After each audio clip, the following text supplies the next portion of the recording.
Bueno,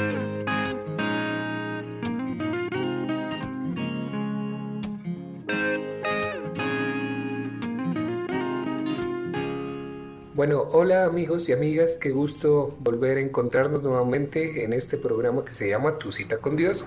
Les habla Mauricio Andrade y Karen Sánchez. Y estamos aquí compartiendo este tercer programa de este podcast en donde estamos hablando de distintos temas. Los dos primeros programas fueron sobre las decisiones. Sí, el último programa lo terminamos hablando un poco sobre las malas decisiones que tomamos cada uno de nosotros, y hoy queremos retomar ese tema, y este programa se llama las consecuencias. Sí, consecuencias. ¿Por qué? Porque cada decisión trae una consecuencia.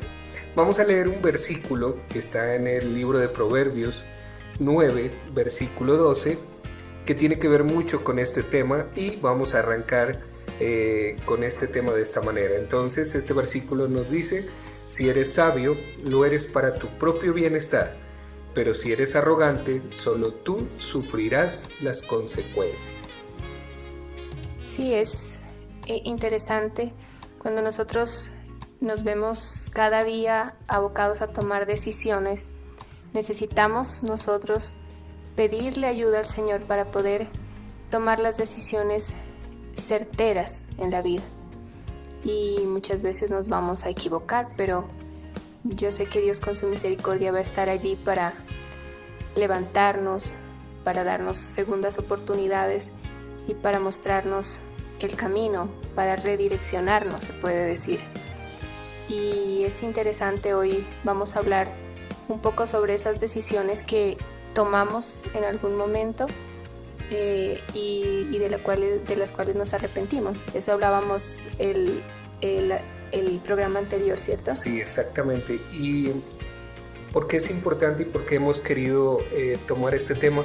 Hemos recibido varios correos electrónicos de personas que nos han escrito en donde nos cuentan a veces un poco sobre sus problemas, y vemos que esos problemas que nos cuentan son a raíz de las consecuencias de las malas decisiones que se tomaron con anterioridad.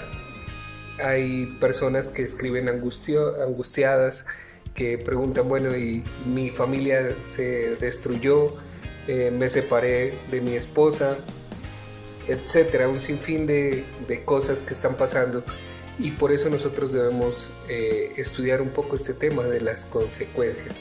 La semana pasada entonces terminamos hablando de las malas consecuencias y nos adentramos ya a un tema que tocó Karen sobre una mala decisión que ella tomó y que cambió el rumbo de su vida para siempre, ¿verdad? O sea, las decisiones tienen ese poder que pueden cambiar la vida de cada uno de nosotros.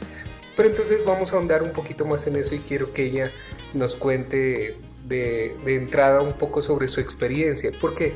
Porque hay personas que creen que todas las iglesias son sectas, y realmente no es de esta manera. ¿Por qué? Porque la iglesia somos todos, ¿sí? Tal vez es una frase, un cliché que se utiliza, pero realmente es así. Nosotros somos la iglesia del Señor, ¿sí? Y los lugares, los templos, los auditorios únicamente son lugares, ¿sí?, donde nos congregamos.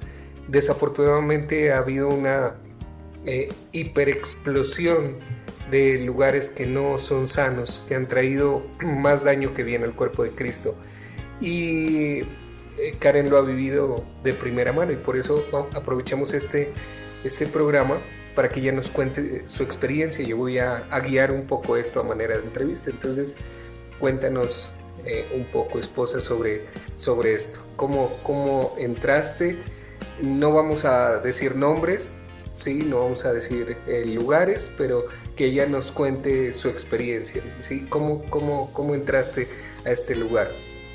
Bueno, yo tenía 12 años, y a los 12 años mi mamá me lleva a ese lugar porque ella estaba muy preocupada. Ya nosotros con mi hermano estábamos como en esa etapa de la adolescencia, y estaba muy preocupada que nosotros pudiéramos como perder el rumbo, igual vivíamos una situación familiar compleja y eso hizo que mi mamá llegue a ese lugar y obviamente que nos lleve a nosotros.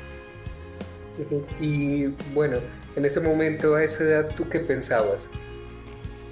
Pues yo fui más fácil, digamos, de llevar, de convencer que mi hermano. Mi hermano no quería, pero yo iba con mi mamá y pues al principio no me gustaba mucho. Me dormía en las reuniones, me parecía como un poco aburrido, pero poco a poco mi mamá estaba allí y yo también, a la par de ella. Entonces poco a poco fui quedándome y fui como sintiéndome parte de eso.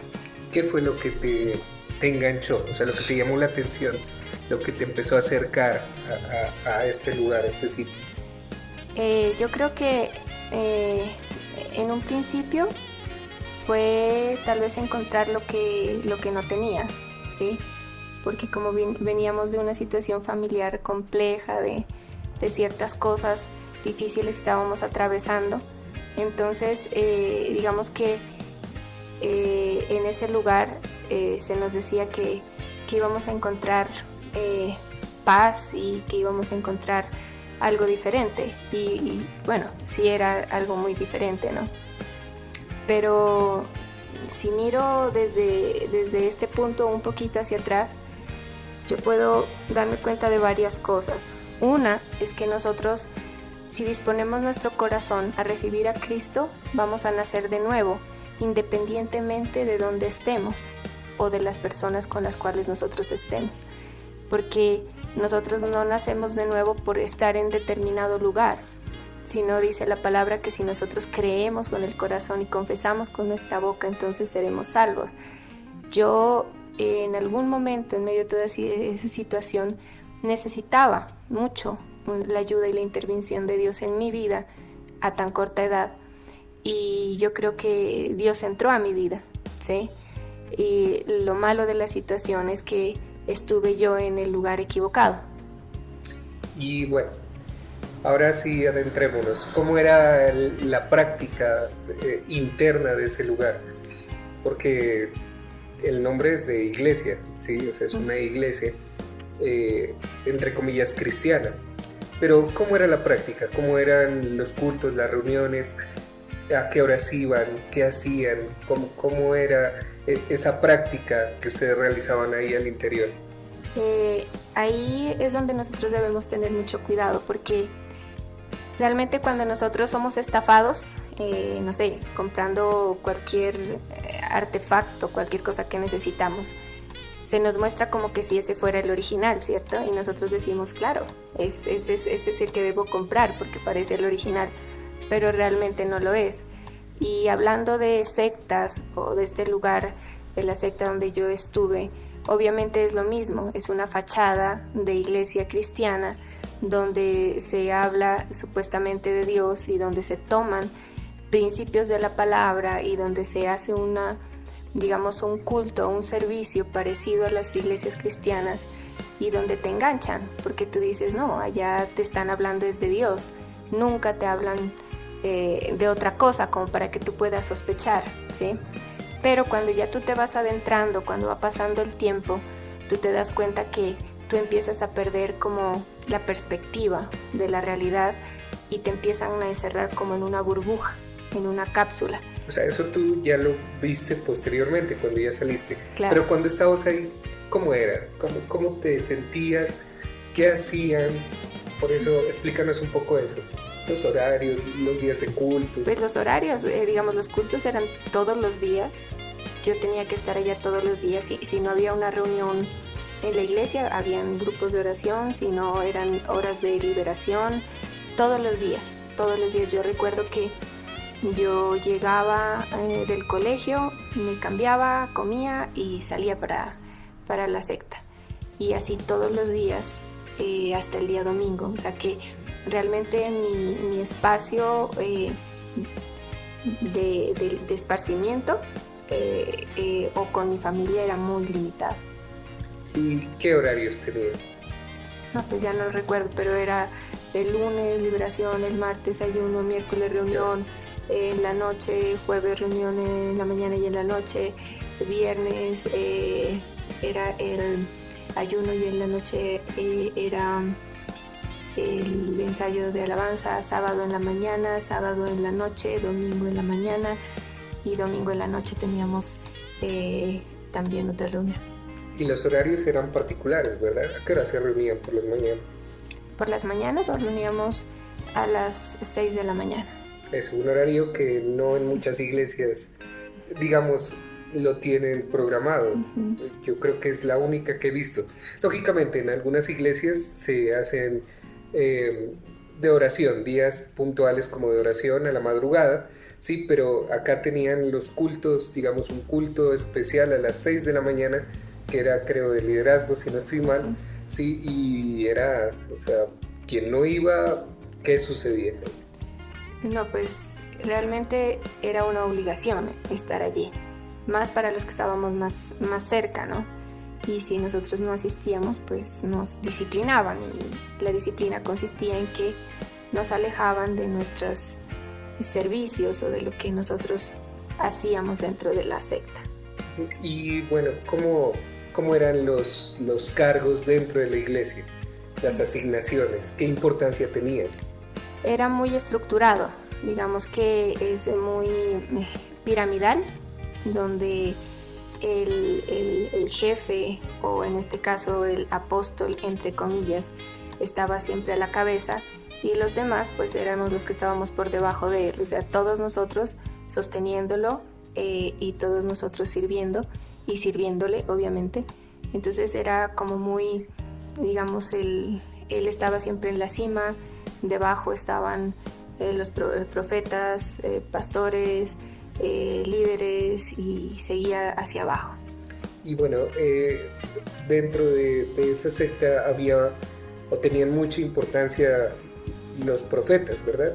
¿Cómo era, digamos, el procedimiento que tenían al interior con este tema de la profecía y las profetas especialmente? Sí, digamos que lo profético fue cada vez siendo más fuerte, ¿no? Y estábamos, digamos, dentro de un mover profético, yo igual estaba allí, pero esto fue cada vez desbordándose y todo, digamos, todo lo que se hacía allí giraba alrededor de lo profético.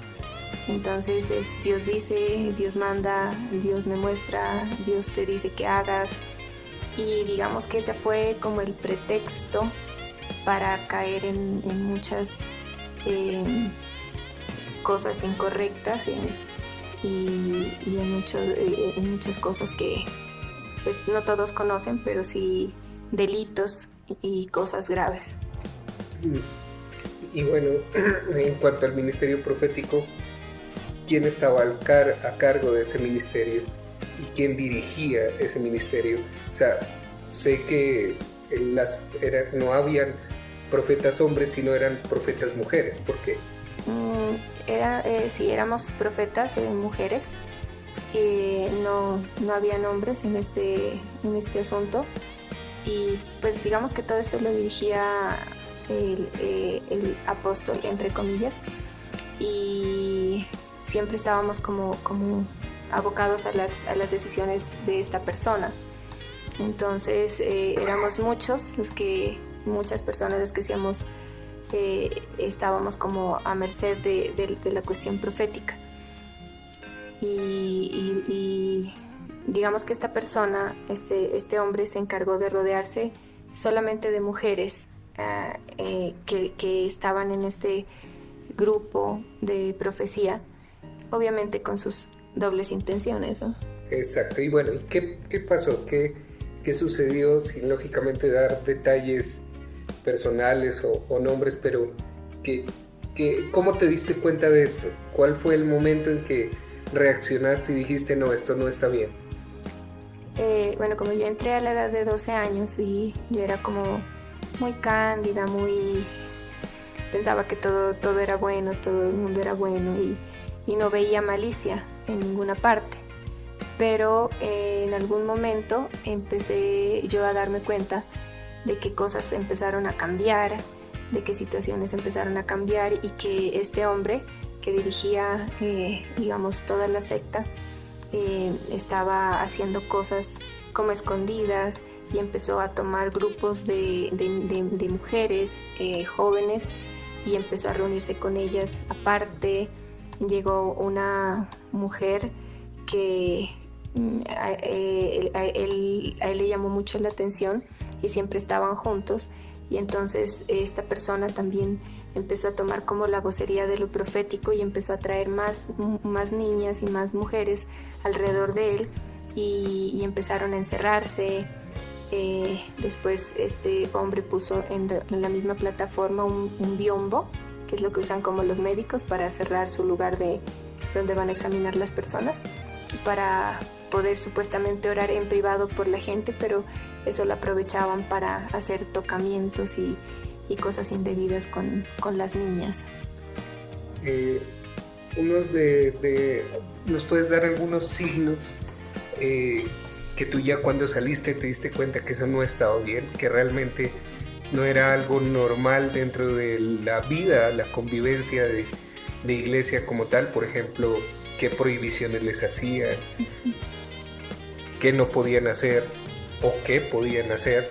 Sí, o sea, ¿cuáles son esas cosas que de pronto a nuestros oyentes les puede interesar, ¿no? Y que son signos como de alerta. Sí. Bueno, antes de contestarte esta pregunta, que no se me olvide si no me la vuelves a repetir, hay que tener mucho cuidado porque hay cosas, digamos, que se empiezan a hacer como en secreto, ¿sí? Y esas cosas que se empiezan a hacer como en secreto, como que ven y hagamos esto, oremos así, vamos para allá, pero que nadie se entere, ya son cosas que tienes que poner como una alerta, una alarma, porque ¿por qué? O sea, ¿por qué tenemos que escondernos? Porque hay cosas que hay que hacerlas en secreto, ¿por qué no le puedes decir a tus padres? Y así sucesivamente, porque esto fue un caso muy, digamos, conocido alrededor del mundo, y este hombre llegó a abusar sexualmente de una forma terrible y de las mujeres, de la congregación de las mujeres jóvenes. Y ahí es cuando uno dice, bueno, ¿qué pasó? O sea, ¿por qué? Porque hay gente que dice, no, qué brutas, ¿cómo se van a dejar? O sí, ¿cómo no se van a dar cuenta? Pero cuando uno está en una secta destructiva, uno empieza a ser como, no sé si esté bien esta palabra, despersonalizado. Es como que si te quitan partes de ti, partes de tu voluntad, partes de tu intelecto, y donde tú empiezas a asumir, a ver y a creer que todo lo que te dicen y hacen es de Dios y es bueno. Bueno, ya se nos ha ido el tiempo, hemos avanzado mucho y por eso vamos a terminar este programa de esta manera. Vamos a terminar con una idea general de Karen, y en el próximo episodio vamos a retomar este tema nuevamente para que no se nos alargue mucho, porque no queremos que estos programas sean tan largos. Así que nos puedes redondear tu idea final. Sí, yo creo que hay algo muy importante que nosotros debemos tener y obviamente examinar el lugar donde nosotros estamos, donde nosotros vamos. Es que cada uno de nosotros tenga libertad, porque esa libertad nos la otorgó a nosotros Jesús, y nosotros necesitamos ser libres para tomar decisiones, libres para opinar. No podemos estar en lugares donde estamos amedrentados, donde tenemos miedo de decir, donde tenemos miedo de pensar, sino que recuerden que nosotros somos libres. Así hagamos parte de una congregación, pero todos tenemos libertad. Cuando nosotros estamos en lugares donde somos como, digamos así, oprimidos, como coartados, donde nosotros no podemos expresarnos, donde nosotros no podemos tomar decisiones, necesitamos pensar que algo está pasando. Muy bien, para finalizar queremos orar por las personas que nos están escuchando y que tal vez no han aceptado a Cristo en su corazón, y hoy queremos hacerle esta invitación. Es un cambio de vida, es una buena decisión que les va a traer muy buenas consecuencias, se los aseguramos, y por eso este momento es muy importante para nosotros, pero también para las personas que quieran orar y que quieran entregar su vida a Cristo. Si tú estás ahí, cierra tus ojos y dile: Señor Jesús, hoy te entrego mi vida, te pido que me perdones, que me limpies, Señor. Reconozco que he pecado y que he fallado, Señor. No soy perfecto y te pido que me perdones, que tu sangre preciosa que derramaste en la cruz me limpie por completo. Te pido que borres mis pecados y que escribas mi nombre en el libro de la vida. Quiero, Señor Jesús, que entres en mi vida, en mi corazón, y que guíes mis caminos y mis decisiones. Gracias, Padre, por todo lo que haces por mí. Te pido que nunca me abandones y que estés siempre conmigo. Amén y amén. Muy bien, nos vemos entonces en el próximo episodio. Soy Mauricio Andrade y Karen Sánchez. y nos vemos en la próxima vez. Chao pues. Adiós.